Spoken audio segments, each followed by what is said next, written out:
I think it's based on my, basically in my opinion, I think it's particularly valuable because it's, as you mentioned, there's a bit of a taboo around this issue, right? In all sorts of, in academia, in the transplant industry, in all sorts of areas, as you well know. Yet it was actually validated by a very, I guess, prestigious authority on the issue. And so I felt that that actually elevated the issue considerably, Sure. right? Because I would imagine they actually experienced some pressure or some thought about to perhaps not to do it, as is often the case Sure. with publishing contentious things. In my mind, the use of Falun Gong practitioners for these organs, I think that's been pretty well established through your work and the work of some others. However, the next claim is that that at some point Uyghurs started being used the same way. And to me, this makes perfect sense because when, unfortunately, this issue wasn't dealt with in any meaningful way, and these types of crimes against humanity have a way of spreading when they're left completely unchecked, right? So it makes perfect sense that that would happen. We know that Ethan Gutman, who's one of the big researchers on this issue, is working on a book as we speak, looking at this question when it comes to Uyghurs. He's written one of the more definitive books on the issue in the past, The Slaughter. But what in your mind is the reality of that, of this having moved, or at least incorporating the Uyghurs as a source? To begin with, you have a situation where hundreds of thousands to up to 1 million to over 1 million, who knows, a large number of people have been incarcerated. It's been described as a genocide by the US State Department. And then we know from the Xinjiang police files, this is a leaked cache of documents that was leaked to my colleague Adrian Zenz at the Victims of Communism Memorial Foundation. So that shows that there's been a mass blood testing of this population. And then there's large-scale DNA collection as well. And then there are accounts by survivors of strange medical examinations. So urine tests that are repeated. It's not clear what condition that's aiming to detect. So it's not just urine tests, but like ultrasounds of abdominal organs, CT scans, urine tests, blood tests.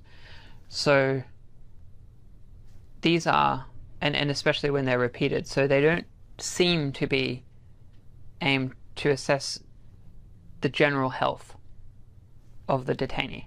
They seem targeted.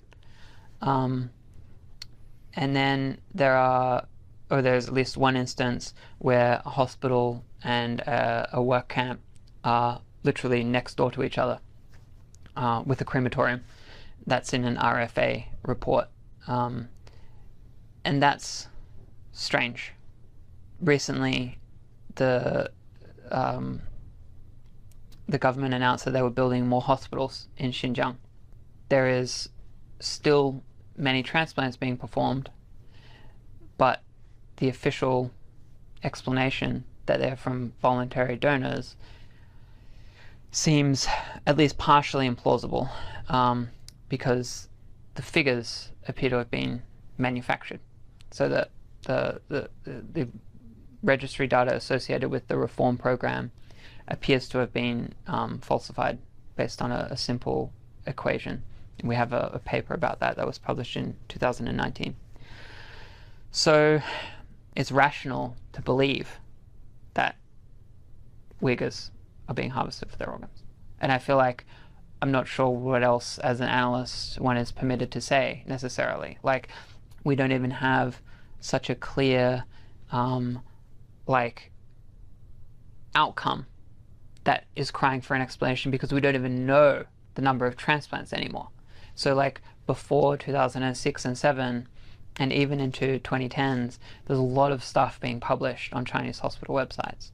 And then when a whole lot of international attention kind of started coalescing on it, it seems a lot of that just got pulled, and then now there's a voluntary transplant system, and surgeons aren't going to the media and just mouthing off about, we did 2,000 liver transplants at our hospital last year, and things like this.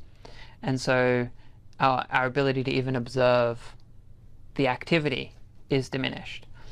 And so, I mean, that's the state of affairs there. So I have a book chapter about it, and I use the words of, vulnerability. So they're obviously vulnerable to this abuse. This question of vulnerability is really interesting and very important. And I think actually is a piece of the evidence you pull, because when it comes to the Falun Gong, for example, right, you have a population that the dictator at the time has said should be eradicated. That didn't necessarily mean to kill everybody, re-educate them, transform them, but the language, as we know, language is very strong, and of course these types of things can escalate easily from something that could mean at the beginning, re-educate them or something like that, to something that makes it a lot easier for someone to do things of this nature.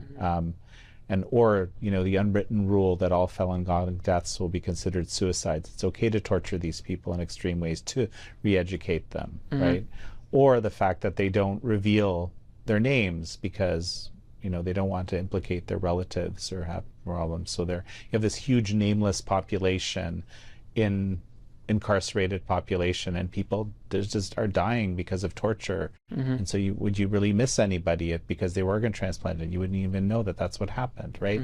It's a unique kind of scenario that these people are existing into. The vulnerability, I think, is an incredibly important part, which often, I guess, is overlooked even when I talk about the issue. You mentioned something about language used, and I just remembered, so the surgeon that I spoke about, that was both a liver transplant surgeon, and then he's involved in like anti-Falun Gong activities. So on the question of language, I found a book that he was the editor of, and it was stamped internal circulation, 内部发行. And he writes in like the foreword to this book that Falun Gong is a cancer on society. This struck me because he's a liver transplant surgeon, like he removes cancer. You can see the sense in which he probably thinks if he's killing these people, it's not bad. Like if he's writing that these are evil people who are destroying the foundations of our society, and they're a cancer, and so on and so on. Like it's genocidal language, obviously. One of the things that struck me after first reading your paper, again, Execution by Organ Procurement, was that, clearly this practice, I mean, this was not an exhaustive search of all the transplant literature in China that you looked at, and you found, I think it was 71 cases in that paper where this dead donor rule was violated, where people were being killed by the organ extraction itself. There's probably a lot more, right? Well, so the funnel is like this. The transplant is performed. Some number of those transplants that get performed have a paper written about them or are included in a paper. If you think how many transplants a doctor might do, what portion of them actually get written into a paper, it's probably a fraction. So like there's initial selection there that not even could we find the paper, or was it in the database, and did we find it with our search, but was it even written up? So that, so that's like the first thing, and that's why we probably only got 71. Did we find it in our database? Did we include it properly in our keyword searches and stuff? We had to chalk several dozen that didn't have a very explicit statement about intubation. So that is the insertion of the breathing tube and the ventilation of the patient. So where it said that they were ventilated, we didn't include those because it didn't say the specific word intubate, 插管. And so we could have declared 100 and something, right, if we used a slightly less stringent criterion. And we have like several paragraphs that explain why we think they really should have been part of it, but we just wanted to be extremely careful in segregating the ones that were explicit about intubation, this specific act of intubation, and then probably what was identical, the turning on of the ventilator. There's probably a lot more. That's like kind of what we're getting at here. But the issue is that because there's so much of this reality happening where people are being killed by the organ extraction itself, it's kind of become normalized for surgeons to do this. So surgeons have become murderers. I mean, there's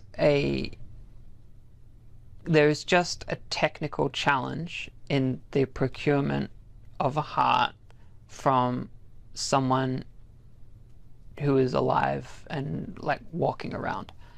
Like, you can't kill them so that their heart stops beating, because then the heart will not resuscitate, in the host. What I'm saying is there's not really another way, even theoretically, to do heart transplants from executed prisoners. So the way that it could be done, theoretically, is somehow the judicial system is able to conduct an execution that is a brain death execution.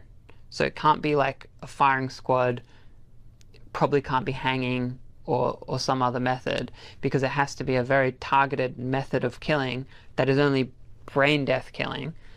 And then they would need to be intubated immediately by the medical people, and that's how the medical establishment, or the profession of doctors, could be kind of insulated from the actual act of killing. That is highly logistically complex. In a state like China, the medical profession does not have actual professional autonomy. Like, it's an arm of the state. And that's the key. So when you say like doctors have become killers, it's how you define a doctor, I suppose. Because the thing that goes into doctor, so we have a lot of connotations to the term doctor, they kind of they understand themselves to be a doctor. So there's this Hippocratic oath, there are professional associations, you have kind of all this kind of institutional scaffolding around this role. So in a state like China, some of those things are present, but they're also controlled by the Communist Party. And so I think that goes some way to explaining kind of what we see, because if kind of the medical field is an arm of the state, then it becomes less surprising, perhaps. Because, the doctors are perhaps acting in their capacity not merely as doctors, but as agents of, a state entrusted with a certain responsibility, to conduct this particular activity. They don't have much choice in, because they can't say, well, no, I don't want to do that. Or the consequences of saying, no, I'm not going to do that are extreme. I've heard people being concerned with their own lives. If you're a doctor at a military hospital and the supervisor says, we're going to, retrieve organs now, you can't just say, oh, sorry, boss. I'm not super into that. So how did this whole thing begin? I mean, my contention is that, this system, first and foremost, provides an unlimited, on-demand source of organs for every party elite forever. That's the system. That has some huge value above and beyond the financial value, right? It's something that's kind of unimaginable for most people and in most settings. Your thoughts? To begin with, before there was marketization or the privatization of the healthcare system, and the reform era, there were transplants happening, in the 70s and the 80s. Of course, 80s is, the economy is changing and state controls are being lifted. So the earliest that we can trace the origins of the CCP healthcare system, there has always been a chair or a vice chair of the healthcare committee of the CCP. It's called the Baojianwei, who has been a transplant specialist. And so like the personal physician to Zhou Enlai was a transplant specialist. So what can you infer from that? Well, to begin with, a little bit more about this healthcare committee is probably helpful. So the CCP, the leadership, has their own special healthcare system. And I just want to jump in. This is incredibly important to know. This is not obvious to everybody that's watching this No, at the moment. and also it's also unusual in that, so there's a whole paper just about the CCP's healthcare system for treating the elite by Tsai Wen-shen, and so one not funny but like unexpected consequence of this tightly controlled healthcare apparatus. So it delivers like the very best healthcare that China can offer, mostly through military hospitals. But in cases where officials have been, not in line with party leadership, healthcare has actually been withheld from them. And so it's even a tool of control for the leadership. But in any case, so you have this system that delivers, top-notch healthcare through certain, mostly military hospitals. It's always had a transplant official, and since the 90s, there've been defectors and different kinds of information about organ harvesting. So this is all like pre-Falun Gong stuff, and there wasn't at that period. Like China wasn't wealthy like it was in the 2000s, and there was a limited pool of donors. And so as I read it, you kind of have this confluence of events where China is getting rich, it's being integrated into the global economy. Surgeons who have done training in Japan or the United States are coming home, and the healthcare system has been basically de facto privatized, and China has an economic growth model that is based on directly incentivizing officials. It's called prebendalism, is the fancy term, but it's where a form of graft is incentivized and encouraged and allowed as a means of economic development, where officials who grow their local economies or their work units are allowed to skim off that growth. And hospitals are no exception. And then suddenly you have an influx of like this detained population that can apparently be killed with impunity, at a time when, like hospitals are being privatized, and you have this, talent in transplantation. So you were asking, like, how did this all begin? And, like, that's my reading of it. So I'm not sure, like, we can't know if there was an order, hey, kill these people. But I argue you don't require, like, that's not a necessary condition for what we observe. You just need, it's just markets. Like, it's just, they created a market in the organs of their political enemies. They were filling a demand, because the demand for organs is very big. And if you just have these people detained, you can make them effectively slave laborers, or you could monetize them by converting their bodies into organs. So it's not like it's rational under the conditions of that system to monetize them. Like, I didn't see anything that's so hard to believe or so implausible. Like, we might be shocked. We might say, well, that's really bad or whatever. But I just mean, within the constraints of that system, with the incentives of that system, it just seems so obvious. Oh, and the abject lack of moral boundaries in that system. Would be another piece to add. Sure. You need a definition of morality and blah, blah, blah, but sure. Sure. I mean, morality that us and most people that would be watching this show, the basic level of morality, like you don't kill people for monetary gain. right? Yeah, sure. I mean, we're talking about such macabre things. Please continue. No, well, because what you say is really interesting, because I think implicitly the objection or the aspect of it that is perhaps leads to a lack of credence in these claims is that they seem really bad, and so therefore it couldn't really be that bad.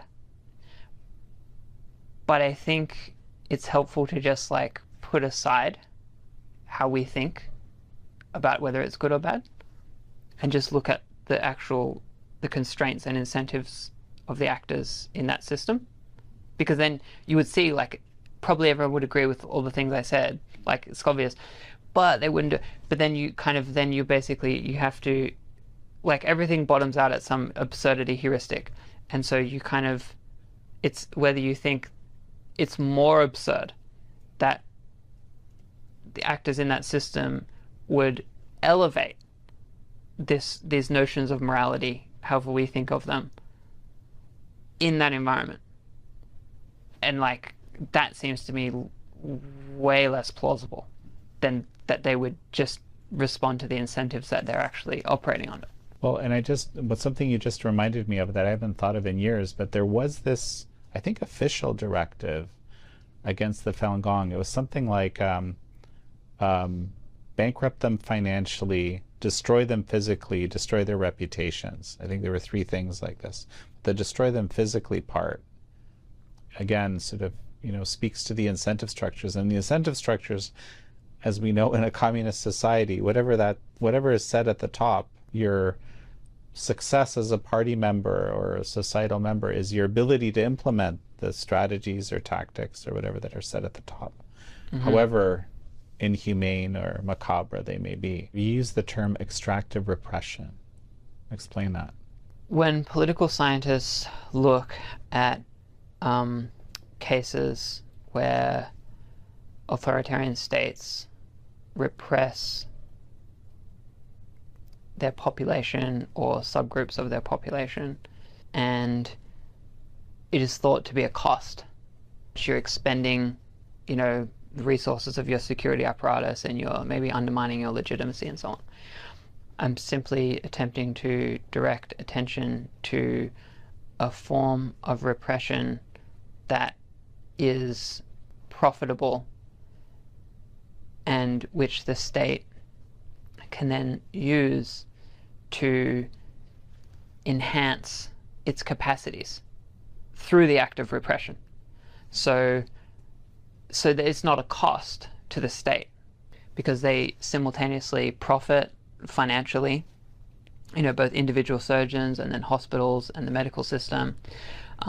But China wins recognition globally for being a leader in transplant techniques, and publishing in top journals, and kind of winning the praise, not kidding, of Western surgeons for innovations in transplantation that happen in China.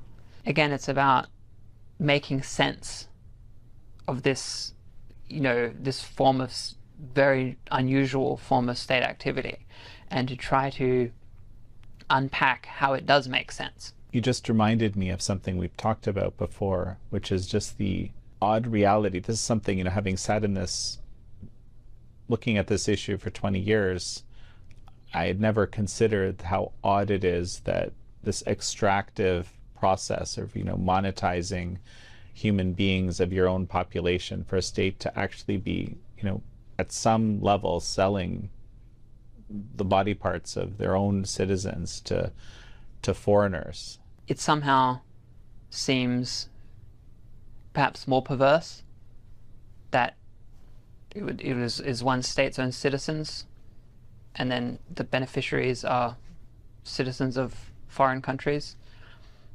But following the logic of the market, you could see, well, foreigners are going to pay more, and the kind of the demand for an organ is very high, because that's someone's life. So they're willing to pay lots of money, obviously. So again, it makes sense if you think about it. here in the US where we're interviewing, there's a number of pieces of legislation now that have actually passed the House. There's one that's still in committee in the House and are now at the Senate trying to deal with this issue, right, in various ways. Broadly speaking, there's sanctioning individuals that are involved would be in part of that. Some of it is actually creating a reporting system where the government has to kind of gather data to try to figure out what's going on with it in more detail. Another part is preventing certain medical systems from paying in the case of insurance or Medicare or something kind of paying. That's more at the state level at the moment, although this bill in committee does that as well. I'm curious if you have any thoughts on this sort of legislation to try to deal with this issue somehow for people in civilized countries. It seems like a fairly good initial response. I mean, we say initial, but it's 2025 and this issue has been known about for over 20 years. So the kind of remedies, I think, if we accept or believe that PRC doctors have done all these things, it is also simultaneously interesting and unusual that they simultaneously wish to be part of global health governance, or they don't want to be a pariah state. And so PRC health officials have made tremendous efforts to try to make sure that they're not considered a pariah state. And so that includes extensive interactions with global medical bodies and experts and surgeons in the United States and elsewhere. And so legislation that prevents them from entering the United States has got to be awkward and embarrassing for them, at the very least. It means that the conferences can't be held here. If you think of it in terms of all the scale of remedies, it seems not even beginning to redress, the gravity of what's alleged. But it seems better than nothing to the extent that a state wishes to craft policy in response to this. I think it's really interesting and illustrative to compare the kind of global reaction to organ transplant, the kind of the organ trafficking or transplantation abuses, to what happened with psychiatric abuses by the PRC. So in the mid noughts, China was actually an abuse against Falun Gong primarily, and then others as well, where the state was using psychiatric care homes, but psychiatric torture facilities, and injecting these people with drugs, and they had a whole diagnosis of mental illness associated with specifically like Qigong induced psychosis, and they had various medicalized methods of detaining people for their religious beliefs and then torturing them to elicit confessions and so on. But I just want to clarify this. They created a diagnosis to allow them to incarcerate Falun Gong practitioners for practicing their faith. Yes. Yep. So this is quite well known. And the reason, in fact, it's so well known is because of a man called Robin Monroe, who is like a chief inspiration for me. He was associated with, he was a researcher for Human Rights Watch during this period. And did a lot of really groundbreaking work on abuses in orphanages and all kinds of things. And so his work on this topic, psychiatric abuse, he, with HRW at the time, went to the World Psychiatric Association conference. I think it was in Japan at the time, and this is the mid-2000s. And they gave everyone like a copy of his report on these abuses. And so that created like, you know, and then they had a media campaign because it's Human Rights Watch, like it's a credible international human rights organization. And so kind of the weight of that organization, he, you know, corralled it, and or there was internal buy-in or whatever, but they threw their weight behind this, and they like mobilized their resources, and they like browbeat the international psychiatric establishment into taking China to task for like using psychiatric doctors as part of, you know, a religious repression campaign. And the China Psychiatric Association was being threatened with being kicked out of the WPA, the World Psychiatric Association.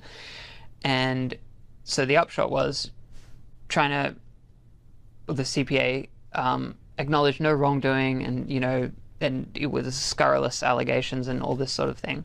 But the abuse stopped. Like, it actually stopped. So it appears that there's been a resurgence in this method of abuse. But legitimately, this is a campaign where the PRC was doing this particular kind of abuse. There was a channel of pressure applied to them through, you know, like a combination of a respected human rights group, media, and then the professional associations, with clear consequences for Chinese psychiatrists, who then, one imagines, applied, you know, back pressure internally that, like, we can't be doing this. Like, China will lose face. It's not just going to be bad for us, psychiatrists, Chinese psychiatrists. Keeping in mind that they may not have even wanted as a professional body to be associated with this, but they don't have a choice. So anyway, so that was like the outcome there. So if you like contrast that to the transplant case, I mean, everything is different. So you have no Human Rights Watch or Amnesty International who has thrown their weight behind this and said, you know, even on the margin, not even said, you know, the pattern of evidence is disturbing or whatever, you know. And so there's been nothing. And then kind of influential media have not reported on it, or when they have done so, they have sought to cast doubt. Like, well, whatever's going on, it's probably not what they say.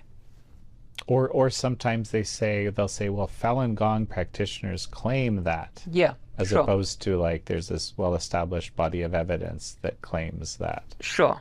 Yeah. And so there's all sorts of ways of using language to subtly delegitimize perspectives and so on. And so the effect, like, this is my reading, the effect of all this is that there's no kind of environment under which the Transplantation Society or the World Health Organization or other relevant bodies who are kind of the global interface with the Chinese transplant establishment, so they're not incentivized to put pressure on them. There's no consequence for not caring about it or doing anything about it. And so there's no pressure on the China transplant establishment, and so there's no incentive to even change the activity. But I'm sure, like, if the state, like the US government, wanted to, like, actually put pressure on, like, professional associations and so on, like, the states have all kinds of tools. They're very powerful entities that can do things in the world. So if you would, like, list of all the possible things that could be done, it would be as long as your arm. And the legislation is going to address some of them. Of course, depending with you, if you looked at all the tools that the US government has to change realities, I'm sure there's countless more things that it could do. Right. Well, no, it's really fascinating from what you just told me, which I wasn't familiar with the details of how this all came to pass, is there's a playbook of something that worked. Yeah. And you could replay that, and this is something, frankly, that almost anyone could participate in if they're part of their, you know, of a human rights organization, or could choose to become part of one, or could, you know. Well, the key is it was elite networks that led to that effect. So it kind of, like many things, depend on people who have more power doing things. I mean, some of those people are certainly watching right now. Well, this has been an incredible, illuminating conversation for me, and it's great kind of to finally have you here and on the show. You know, I often talk about your work as part of my work. And a final thought as we finish, perhaps? I think that anyone who is organ harvesting curious is wondering if this is actually a thing. I would say just actually read the papers. Just look at them and like use your own brain to assess the evidence. Well, Matthew Robertson, it's such a pleasure to have had you on. My pleasure. Thank you all for joining Matthew Robertson and me on this episode of American Thought Leaders. I'm your host, Jan Jekielek.